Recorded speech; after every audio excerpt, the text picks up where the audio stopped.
Hey guys, Pete here. Today I'm going to take a look at Raised by Wolves Season 1, Episodes 8 and 9. They just dropped together, and while a lot happened in these two episodes, mass and umbilical, they were kind of short on answers, which means there's a lot riding on the finale next week. But before we get ahead of ourselves, let's talk about what happened and what Mother's big twist might mean for the story going forward. As a warning, if you haven't watched episodes 8 and 9 of Raised by Wolves, then this video will definitely contain spoilers. Hit the subscribe button, go watch them, and then come back here after you've finished.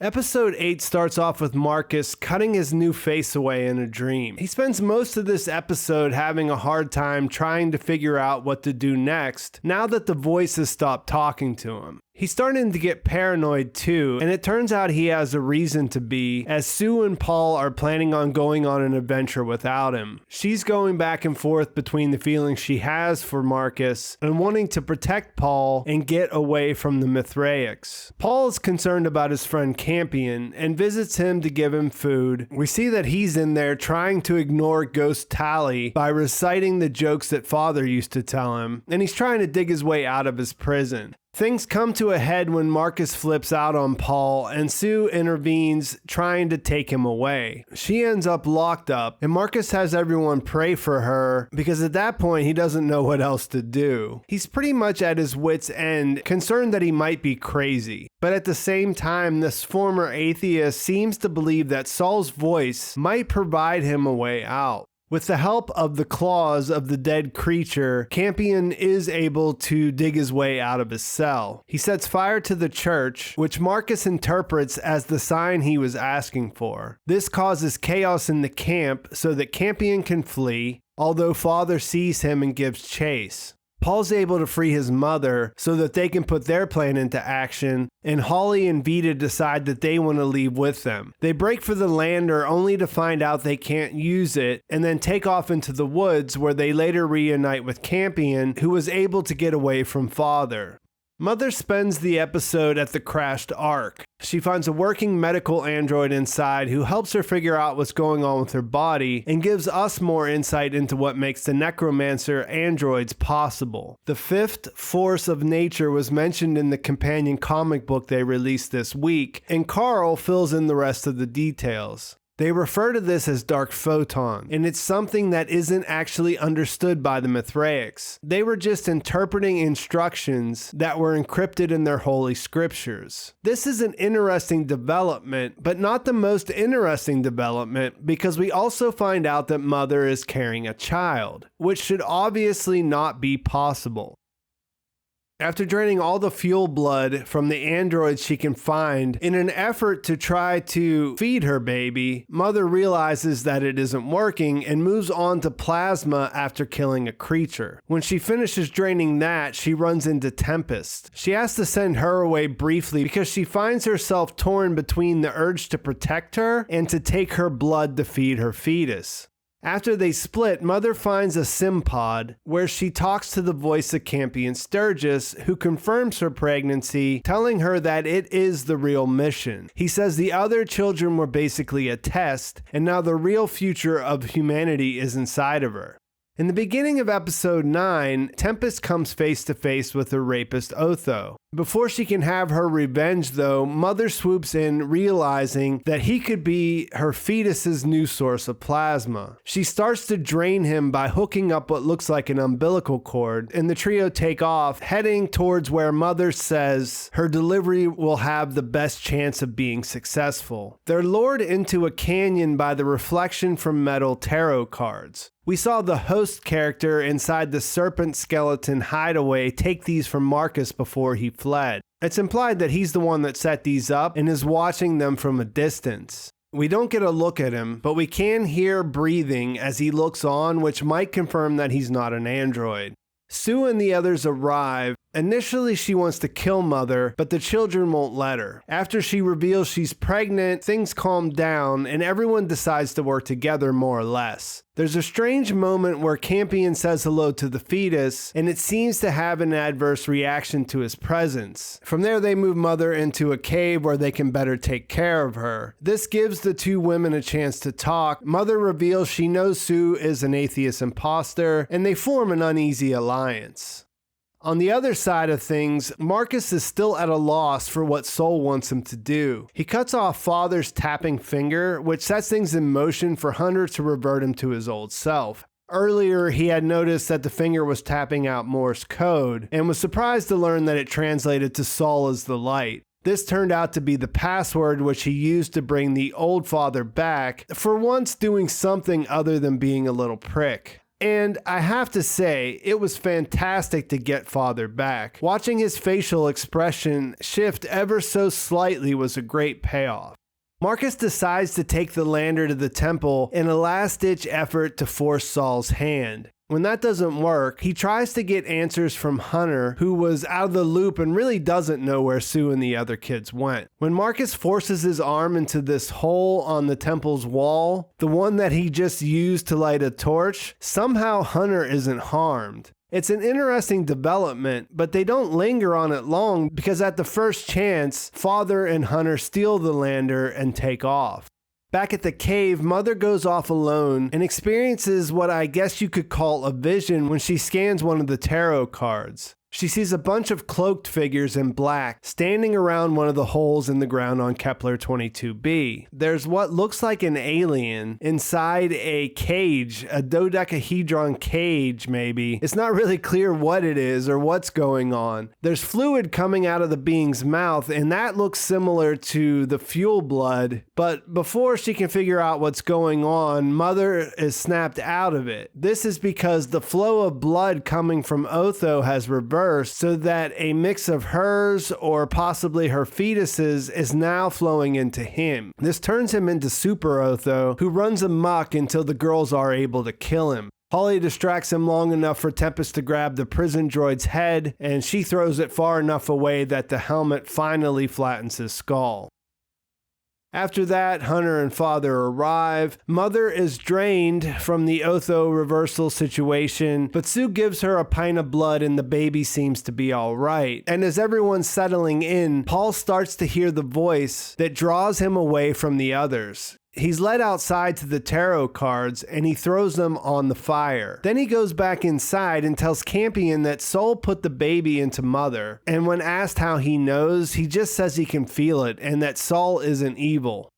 After Hunter and Father left with the lander, things started to fall apart for Marcus. Eventually, he's exposed as an imposter and Lucius decides to make a move on him. He beats him down and then shoves one or maybe both of Mother's necromancer eyes in his mouth. It's hard to tell for sure even when you look at it frame by frame, but he forces at least one of her eyes in his mouth, walking away leaving him for dead, or letting Sol's will be done because the episode ends there.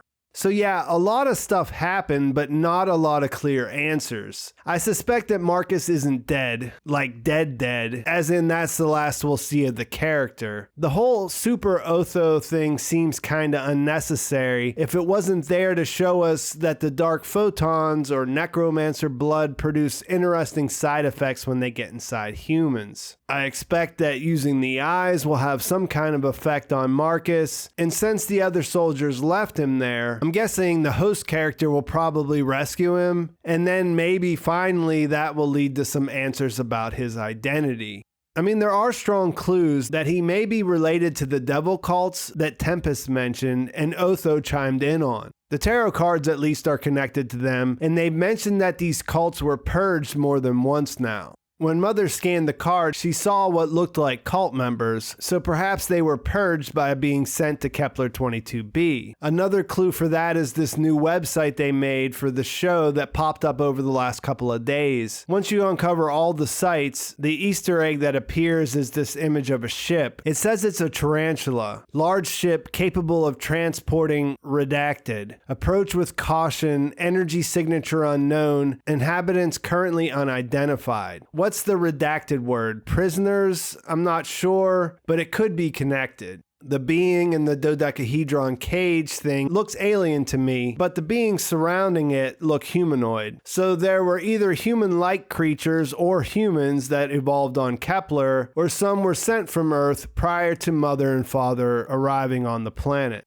There was a lot to like about these two episodes. The reunions were all good, and overall it seems like a good thing that all these characters are together and more or less on the same side. Father's coming back, his personality coming back was definitely a highlight and one of my favorite parts. Carl, the medical droid, was also pretty cool, and I enjoyed all of his interactions with Mother. There are parallels in Tempest and Mother's situations. They're both pregnant now. Neither was a willing participant, and neither is very happy about it. So you can see how they might form a friendship or a different kind of relationship in that circumstance. Also, you can imagine Sue and Mother becoming close. We saw them bond a little whenever Sue gave her the blood, and you can see things moving forward there. Paul and Campion seem to be drawn together again, and the voice seems to have moved on to talking to Paul. I made a theory video the other day about the voices, and I still think it's connected to what Mother called the virus in the sim, who appeared to her as her creator. But I think this episode showed that the host isn't on the same side. I mean, check out that video if you haven't seen it, and then think about the voice leading Paul to destroy the cards. Those seemed important to the host, so there could be two different factions operating on Kepler beyond the androids and the Mithraics. Hawley finding the Tooth of Romulus was an interesting nod to that story. A lot of people have been mentioning the parallels there with Romulus and Remus being raised by wolves and founding Rome. And now they've introduced this holy relic that is literally connected to that as part of their faith.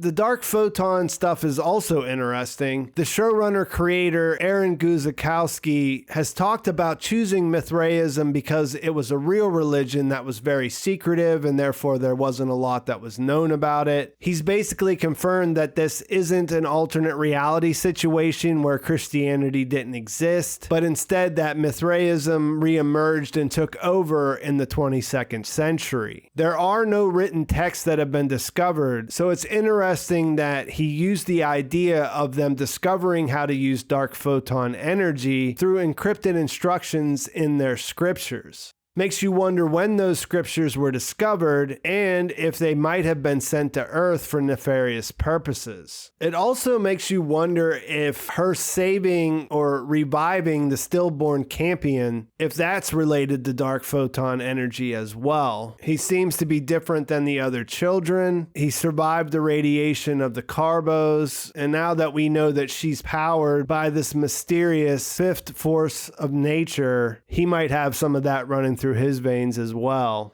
There are still so many unanswered questions, and it's kind of crazy and kind of worrying me a bit about this season finale. I hope they can pull it all together. The showrunner did say that we are going to learn what's going on inside the holes, and he also said in an interview that the creatures are coming back as they were trapped underground. When the Ark crashed, that's when they started to show up, as in they were released from the underground in one way or the other. So we should get some answers there. Like I said, my personal theory is that the host character will come in contact with Marcus, and that will hopefully lead to us finding out who he is, and hopefully we'll learn more about whoever was on Kepler 22 prior to this current wave of colonists and how that all led to this situation where people are hearing voices and seeing dead kids and everything else that's going on in the planet. So I think I will leave it there. I'm excited to see where it goes. I'm excited to see what you guys think. So let me know in the comments what you're hoping to get answers for, what you're hoping will happen, what are your favorite theories.